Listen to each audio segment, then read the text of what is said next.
તો નોબેલ માટે અધીરા બનેલા ટ્રમ્પની હકીકત બહાર આવી છે, હકીકત સામે આવી છે।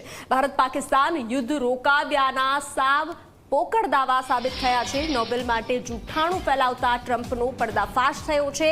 ડોનાલ્ડ ટ્રમ્પની ચાલને પીએમ મોદીએ ઊંધી પાડી દીધી છે। વ્યક્તિગત સ્વાર્થ સિદ્ધ ન થતા ટ્રમ્પ ભડક્યા। ટ્રમ્પે પીએમ મોદીને ફોન કરી નોબેલની વાત કરી હતી। નોબેલની વાત કરતા જ પીએમ મોદી ભડક્યા હતા। 17 જૂને ટ્રમ્પે પીએમ મોદીને ફોન કર્યો હતો।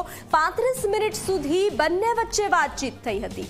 ટ્રમ્પ ઈચ્છી રહ્યા હતા કે ભારત પણ ભલામણ કરે। પીએમ મોદીએ ફોન પર ટ્રમ્પને જ રોકડું પરખાવ્યું હતું। પીએમએ કહ્યું હતું કે સીઝ ફાયરમાં ટ્રમ્પને કોઈ લેવા દેવા નથી। પીએમ મોદી મુનીરની ફોટો ઇવેન્ટ કરવાની ટ્રમ્પની ઈચ્છા હતી, તો ટ્રમ્પની આ હકીકતનો ખુલાસો અમેરિકન અખબારે જ કર્યો છે। ન્યૂયોર્ક ટાઈમ્સના ખુલાસાથી ટ્રમ્પની આ વાત સામે આવી છે। મહત્વનું છે કે અત્યાર સુધી અનેક વખત અમેરિકાના રાષ્ટ્રપતિ ડોનાલ્ડ ટ્રમ્પે દાવો કર્યો છે કે મેં ભારત અને પાકિસ્તાન વચ્ચે સંઘર્ષ વિરામ કરાવ્યો।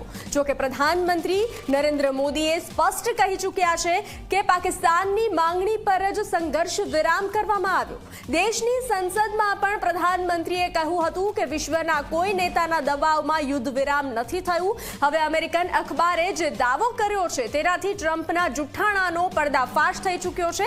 એટલું જ નહીં, વિશ્વમાં ભારતના નેતૃત્વની શક્તિના દર્શન થયા છે।